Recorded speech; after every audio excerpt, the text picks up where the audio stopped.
tá banková, voľná, slobodná banková a finančná podľa Marxa oligarchia, podľa novej metódy je to ekonomicky vyjadrené ako voľný, slobodný, neregulovateľný finančný kapitál, že teda ona sa chystá nie na nejaký socialistický trh, ale na New World Order.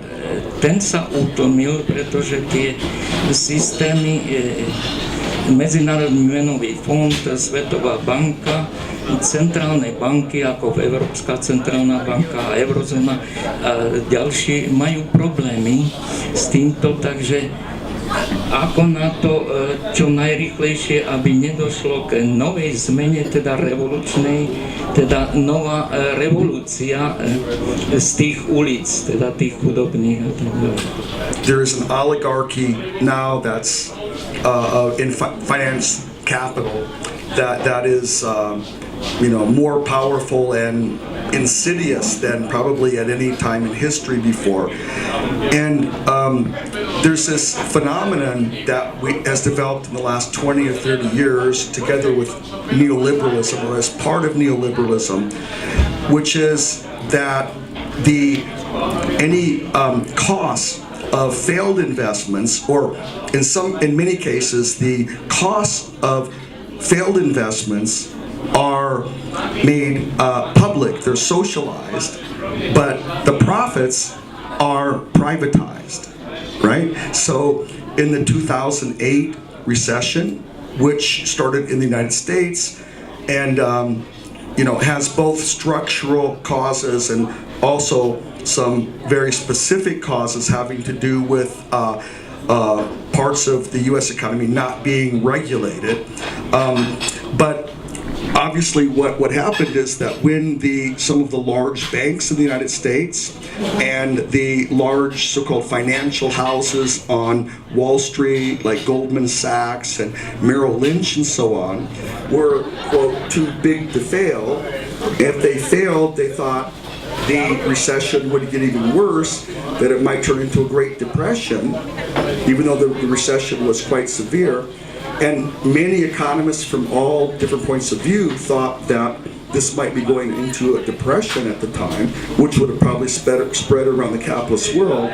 So of course the US government bailed out these firms, gave them, I believe, over $1 trillion altogether to make up for their losses. So their losses were passed on to the public, but their gains, both before that and now after that, are kept. The profits are kept. The losses are socialized. So this, I think, is an absurd situation. I'm not sure capitalist countries, especially like the United States, will be able to solve this, because the financial sector is an oligarchy and has so much political power in many countries as well as economic power. I'm not sure that a capitalist society like the United States will be able to solve that problem at all. But even if they solve that problem, there are many other fundamental problems, structural problems of capitalism that it seems to many people, including myself, that no capitalist society is ever going to be able to solve, having to do with the chronic lack of effective demand in an economy, which is not only a Marxist view but a Keynesian view, and therefore the inevitability of recessions and the possibility of depressions in any capitalist economy. I do not believe they can ever solve that problem. And in addition to that, given that there is an inherent dynamic in every capitalist economy toward growth. They don't always grow because obviously sometimes they have recessions and depressions, but over the long run, they tend to grow. And that's an internal, inherent dynamic that to many people it seems it cannot be stopped, it cannot be reined in, because every decision to produce more goods and services or reduce the work week, for example, and just produce the same amount of goods and services, if there's new technology, adopted. In a capitalist system, the decision is always made to produce more goods and services rather than to significantly reduce the labor hours involved, the work week for workers. So if there is this tendency to grow, which every economist admits is true of capitalist systems, and if a capitalist economy is only healthy if it's growing, which is obvious. I mean, everybody admits that. Even if a capitalist economy is just receding by 1/10 of 1% in a quarter, of a year, there's a panic in capitalist countries. So a capitalist economy has to keep growing in order to be healthy. But of course, if we live in a world that has finite natural resources, we cannot sustain the economy in the long run if economies continue to be capitalist and therefore continue to indefinitely grow. Eventually, major parts of the natural environment will collapse. And if that happens, obviously civilization as we know it will collapse. I'm not saying that's going to happen, tomorrow or next week or next year, but if capitalism continues to exist in the major countries of the world and continues to grow indefinitely, there's no way around that as far as I can see, or many people can see. So capitalism in and of itself is not sustainable in the long run. Market socialism could be sustainable because if the public sector, like a democratic government in conjunction with its banks, controls investment capital, then if a country reaches a level where all of its citizens have a decent standard of living, whatever that is, then they could decide rationally to just raise capital and invest capital back into an economy at the rate of depreciation, basically, and have a steady state economy, which could be healthy without growing all the time, right? So just like some of the other major problems of capitalism, I argue in another sector of the paper I didn't have time to read, market socialism, even though it has extensive markets, can solve those major problems. At least that's what the argument is for market socialism. Jedna z tých vízií je taká, ktorá by sa nám asi páčila, to je práve ten demokratický socializmus, či už, ako hovorí Robinson, v podobe čávezizmu, takého trošku ešte vylepšeného, alebo v podobe toho, čo predstavuje Rodney Peffer a ďalší analytickí marxisti, ale sú tam aj možnosti, ktoré nie sú také príjemné. Jedna z nich je, a Rodin to naznačil, kolaps systému, kolaps civilizácie, temný vek. To naozaj môže byť vojna všetkých proti všetkým, naozaj bordel, naozaj chaos, naozaj niečo, čo nikomu nepomôže. To je vec, ktorá naozaj hrozí. Tretia alternatíva je, a to je porovnateľne zlá alternatíva, je akýsi globálny fašizmus. A teraz slovo fašizmus používa aj Robinson inak, ako ho vnímame my, že hitlerovský nacizmus. Fašizmus myslí ako veľmi inteligentnú formu kontroly myslenia, kontroly ľudí, čo už dneska je de facto v mnohých oblastiach fašistická spoločnosť, najmä Spojených štátov amerických za Busha. To sú veci, kde tá manipulácia zasahuje či už v oblasti konzumentstva, v oblasti produkcie akýchsi kultúrnych vzorcov, mačizmu a sexizmu a všetkých možných fóriem predsudkov. To všetko je vlastne výsledkom akéhosi kultúrneho fašizmu. Nie je takého typu, že toho primitívneho, že naháďame ľudí do koncentračných táborov. To je typ fašizmu, kontrolujme ľudí bez toho, že by sme ich zabíjali, ale kontrolujme ich úplne totálne. A to je veľmi sofistikovaná forma fašizmu, ktorá naozaj hrozí. Nie som príliš optimistom v tomto smere a skôr si myslím, že dôjde naozaj k akémusi vyhraneniu situácie a potom je otázka, že či dojde k revolúcii tej pozitívnej, alebo či sa dostaneme do toho globálneho fašizmu. Ďakujem. Ja by som k tomu chcel povedať, že tu sú v skutočnosti podľa môjho názoru dve otázky. Jedna je tá, k čomu sa chceme dostať, a o tej hovoril aj profesor Peffer, teda respektíve on vykladal jednu víziu toho, ako by iná spoločnosť mala vyzerať, ale podľa mňa rovnako dôležitá, rovnako kľúčová je otázka toho, ako sa tam dostať. Pretože to, čo vidíme dnes, je, že demokratický systém čoraz viac stráca svoju demokratickú podstatu. To znamená, že on stále existuje ako nejaká formálna štruktúra, ale jednak pôsobením mnohých faktorov. Na jednej strane pôsobením médií, ktoré dokážu veľmi silne ovplyvniť myslenie ľudí a odviesť ich pozornosť od kľúčových politických otázok aj v prípade politiky. To znamená, že sústreďovať ich na veci, ktoré sú nedôležité a tam vytvárať deliace čiary.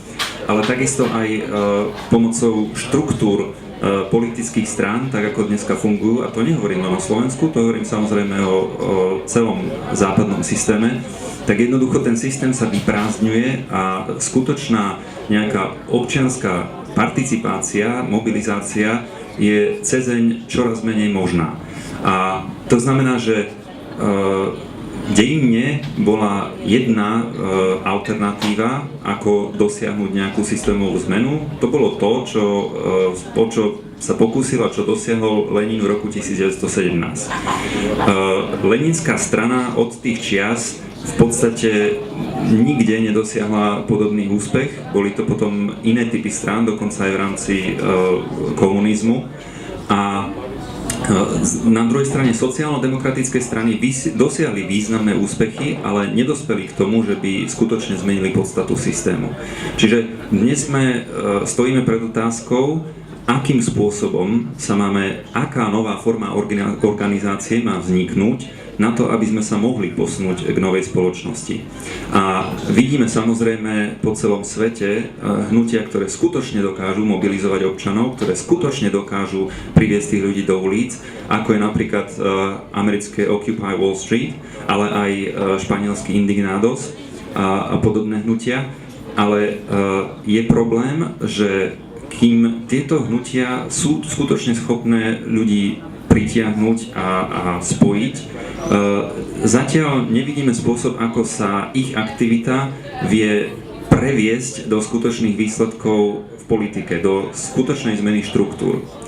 A toto je podľa mňa jedna asi z najhlavnejších otázok, ktorú treba vyriešiť, pretože ten odpor voči existujúcemu systému sa skutočne vyjadruje na mnohých miestach v rámci Európskej únie a nie len ďaleko za jej hranicami, ale zatiaľ sa vybíja pomerne neefektívne.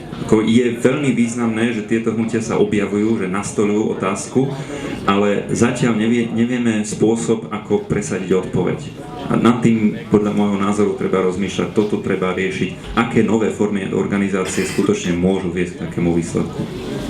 Zase sme sa dostali do nejakej krízy tých bank, hej, máme ten problém too big to fail. No a ja si myslím, bolo tu spomenuté, že je problém sa dohodnúť napríklad na tej Tobinovej dani, čo je možno praktický príklad toho, že je ťažké sa dohodnúť na niečom. Ale mňa napríklad napadla taká myšlienka, že vlastne, aby sme v budúcnosti nemali taký problém too big to fail. Že jednoducho tiež je to nejaký spôsob regulácie, ale s ohľadom na to, že skutočne potom teda tie straty nesie spoločnosť, tak vlastne zamedziť vznikaniu takých bank, ktoré by mali nejakú prevahu. Potom by museli spĺňať prísnejšie kritériá, všelijaké tie kapitálové primeranosti a tak ďalej. Čiže v podstate tak, ako sa v tých 30. rokoch vyriešila znova tým nejakým reformným spôsobom, že sa upravil nejak bankový sektor, zase vyriešili nejaké tie keynesiánske opatrenia, že skôr v tomto vidím víziu, že dalo by sa teda teraz posunúť. Problém je to, že o nejakých 40-50 rokov príde niekto, kto vymyslí nejaké finančné deriváty nové a nejaké nové expertstva a môže sa to vrátiť znova na isto. Takže tak, nevidel by som to veľmi pesimisticky. Samozrejme, sú veci, sú reformy existujúceho systému a finančnej architektúry, ktoré sa dajú uskutočniť, samozrejme. Problém je trocha v tom, že tá predstava o tom, že existujú banky, ktoré sú príliš veľké na to, aby skrachovali, v podstate vyjadruje to, že tieto banky hrajú veľmi dôležitú systémovú úlohu. To znamená, že ak by skrachovali, tak proste by to mohlo položiť celý finančný systém, to znamená mnoho ďalších bank, to znamená celý tok kreditu v ekonomike, ktorý je pre tú ekonomiku životne nevyhnutný, lenže rozriešiť toto jednoducho rozdelením trebárs a stanovením nejakej hranice na maximálnu veľkosť neznamená nutne, že sme vyriešili systémový problém, pretože pokiaľ ten systém skutočne je veľmi previazaný, pokiaľ tie jednotlivé banky majú medzi sebou väzby, tak maximálne môže, teda respektíve môže sa stať to, že dosiahneme, že nebudeme mať takéto veľké centrá, ktoré budú systémovo dôležité, ale to neznamená, že určité typy šokov neovplyvnia veľký počet tiež systémovo dôležitých prvkov, aj keď budú menšie. Jednoducho, dokiaľ máme systém, ktorý skutočne potrebujeme pre prechod ekonomiky, a v kapitalistickej ekonomike finančný systém je takto životne dôležitý, a pokiaľ jeho jednotlivé prvky sú navzájom takto previazané a závislé na sebe, tak samotná veľkosť nie je tou kľúčovou veličinou. To, čo by mohlo pomôcť, je naozaj dosť hlboká otázka, pretože finančný systém v rôznych fázach vývoja kapitalizmu hral rôzne dôležitú úlohu. A to, že posledných, povedzme, respektíve v priebehu tých neoliberálnych dekád, že naberal na dôležitosti a že prebehla nejaká financializácia, sa nestalo len tak, a nestalo sa to len v dôsledku deregulácie, ale dajme tomu aj v dôsledku problémov s investíciami do reálnej ekonomiky. Ak by sme chceli vidieť kapitalizmus, kde finančný sektor opäť má o niečo menšiu dôležitosť, to, čo v skutočnosti potrebujeme, je potom iný režim akumulácie, teda spôsob, ako opäť rozvinúť najmä tú reálnu ekonomiku. Pričom ja nehovorím, že toto je v skutočnosti aj možné. To nie je rozhodnutie jedného človeka, ani vlády, ani nikoho takého. Bol to proste historický vývoj, že sme sa dostali sem. A environmentálne obmedzenia alebo limity, o ktorých hovoril aj profesor Peffer, dávajú aj tú veľmi jednoznačnú bariéru, alebo jednoznačne hovoria, že do nekonečna tento spôsob rozvoja nebude možný. Čiže aj keby sme z hľadiska obmedzenia moci financií chceli viac rozvíjať reálnu ekonomiku, narážame na tento opačný problém. Ani keby sme vedeli tento súboj vyhrať, nemyslím si, že to samo o sebe skutočne rieši ten hlbší štrukturálny problém. A tam aj ja verím tomu, že pracovať na systémovej alternatíve má svoje rácio, aj keby to nemalo znamenať, že príď zajtra, o rok, o 5 rokov, ale proste vedieť, že nemusíme sa nutne spoliehať, nie sme väzňami tohto systému. Jedna z inštitúcií Svätej stolice, ktorá sa nazýva Pápežská rada pre spravodlivosť a pokoj, Justícia et Pax, vydala v roku 2011 jeden taký veľmi, veľmi stručný, krátky dokument s názvom stručný dokument s dlhým názvom, pokúsim sa ho povedať celý, nota za reformu medzinárodného finančného a menového systému v perspektíve verejnej autority s univerzálnou právomocou. Tak sa to myslím presne nazýva. Bola preložená táto nota v roku 2012 do slovenčiny, čiže je dostupná, dá sa preštudovať. A práve v tomto dokumente, práve v tejto note sa objavujú myšlienky, ktoré by možno mnohých prekvapili, pretože viacerí menej znali problematiky považujú katolícku sociálnu náuku za nejaký konzervatívny a rigidný koncept, ktorý nepríjma nejaké nové podnety, nové signály zvonka. Naopak tento dokument, a nie len tento dokument, je dôkazom toho, že opak je pravdou, pretože práve táto nota s koncepciou alebo s myšlienkou Tobinovej dane pracuje. Druhou skutočnosťou je aj tá, že krátko po vydaní tejto nóty sa mnohí neokonzervatívci ohradili asi tým spôsobom voči tomuto dokumentu. Však tá rada ani nie je taká dôležitá, ani vlastne to ani nie je autoritatívny pápežský dokument, takže to vlastne nemusíme vnímať, nemusíme to počúvať, čo si oni myslia tam tí zopár tých kardinálov alebo pracovníkov tej rady. Čiže samozrejme takáto reakcia bola očakávateľná, len som chcel zdôrazniť, že táto koncepcia tejto Tobinovej dane je živá A ešte by som krátko na záver k tomuto povedal aj to, že mnohé myšlienky, ktoré možno považovať za ľavicové, boli by ste prekvapení, ale veľmi jednoducho nájdeme alebo môžeme ich identifikovať aj v sociálnej encyklike Benedikta XVI z roku 2009 Caritas in Veritate, ktorá rozhodne nie je nejakým takým dokumentom teologického charakteru, ale myslím si osobne, že má aj veľmi praktické konotácie. Ďakujem. Sú aj veľmi progresívne formy katolíckej doktriny, povedzme teológia a oslobodenia, alebo sú aj veľmi progresívne formy liberalizmu, to sme sa zhodli, keď sme sa bavili o radikálnom socializme, sú veľmi progresívne formy konzervativizmu, povedzme aj Mondragón a iné formy, sú veľmi pozitívne, tu sme pri tom korení formy socializmu, marxizmu, komunizmu, anarchizmu a všetkých hlavicových teórií. A teraz otázka je, a toto je naozaj otázka nielen pre mňa ako politika, ale aj filozofa vždy bola, že prečo hľadať a sústredovať sa na rozdiely, keď naozaj už sme pred praktickou otázkou minimálne od roku 2008, kedy tu rastie to antiglobalistické hnutie a antikapitalistické hnutie oveľa silnejšie, keďže tu bola kríza, alebo stále je tu kríza. Hľadajme naozaj cesty k sebe, hľadajme to, čo nás spája. Toto je podľa mňa vec, ktorú robí Rodney veľmi dobre. A potom cítim od mnohých filozofov, a veľmi často od postmoderných filozofov, lebo oni majú vyslovene vo svojom rodokmene rýpať a hľadať rozdiely. A ja mám pri postmodernu strašne rád, ale momentálne mám pocit, že potrebujeme opäť nejaký veľmi silný, univerzálny osvietenský projekt. A aká sa základňa tohto projektu je práve v tom, čo Rodney navrhuje. A nie je to v takomto odpore, lebo to je presne to hnutie toho antiglobalistického hnutia, jedno nie, ako odpor voči kapitalizmu, ale príliš veľa áno, teda tých spôsobov, ako ho nahradiť. No a tu je práve tá substancia, to, čo ponúka Rodney, je istá forma demokratického socializmu. Ja už by som nebol taký presný, že či trhového alebo netrhového, to už záleží. Je, povedzme, Parekon možno v niektorých veciach sympatickejší, ako je Švajkatová vízia. Ale na druhej strane, alebo som možno trošku rovnostárskejší v istých oblastiach, ale na druhej strane si myslím, že minimálne forma demokratického socializmu, ktorý plne rešpektuje ľudské práva, ale nielen tie občianske, ale aj tie politické, ale aj tie sociálne a kultúrne, tak toto je vlastne vec, na ktorej by sa všetci alterglobalisti, antikapitalisti a ľudia, ktorí chcú vidieť inú budúcnosť, ako je táto budúcnosť tejto prehnitej spoločnosti, aby sa vedeli na tomto zhodnúť.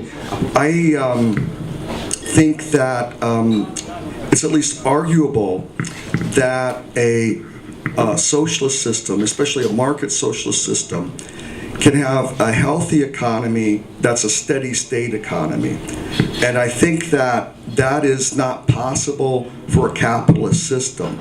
Obviously, people disagree about this. Some people think somehow you can control capitalism in the future so it doesn't grow incessantly.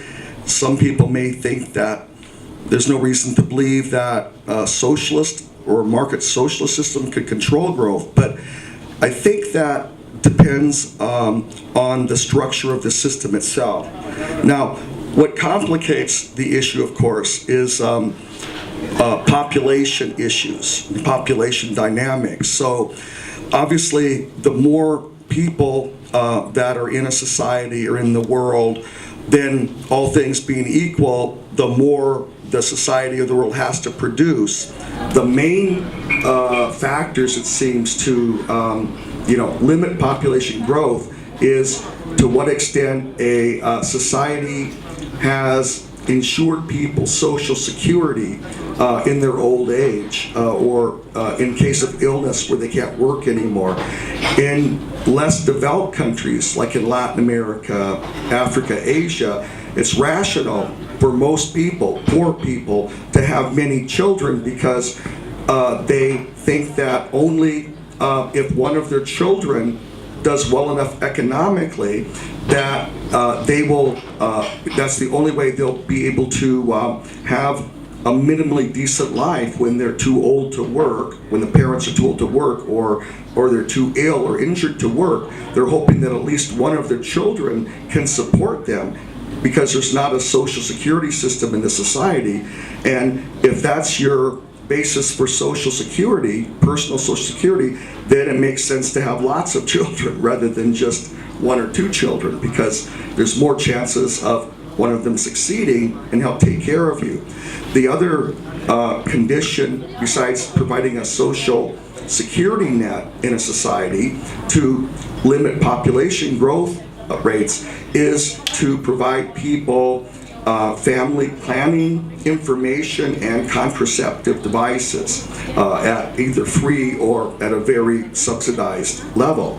And a third factor, which has only come to be accepted by many people over the last 20 years or so, is the factor of providing women, especially in more traditional societies or poorer societies, to provide women more opportunities to achieve social status than simply being a wife and a mother, and having many children. In traditional societies, usually the only a path for a woman to gain a lot of social status is to be a wife, a mother, and to have many children. But if you arrange for women to receive education, for example, or arrange for women to be able to earn an income, either have a job of some kind or a home business, perhaps through a micro loan program that they now have in different places in the world, then it's been shown through empirical evidence that women who have those other opportunities to gain social status and even power inside of their family to make decisions about how many children to have, they will usually have less children than they would otherwise. But the structural features of market socialism that I think make the system such that it can be a healthy economic system without growing are that the capital raised to invest in firms, economic enterprises, is raised not through private individuals, but rather it's raised through a capital assets tax on all medium-sized and large-scale firms or economic institutions that pay a certain percent set by the government, well in advance of 3% or 4% or whatever the rate is, into a national capital assets fund, which is then distributed by the government, hopefully democratic government, at different levels, like national level, regional level, local level, in conjunction with publicly owned banks. Not only publicly owned, but not for-profit banks. They're not set up to make a profit. They're just set up as a social institution to distribute capital. So at each level, the national, regional, local level, the government, hopefully democratic government, will work with the banks at its level. At the highest level, they'll take out capital from the National Capital Assets Fund to fund national projects. At the next, then whatever's left over goes down to the next level, the regional level, and of course each level negotiates with the other in terms of the government.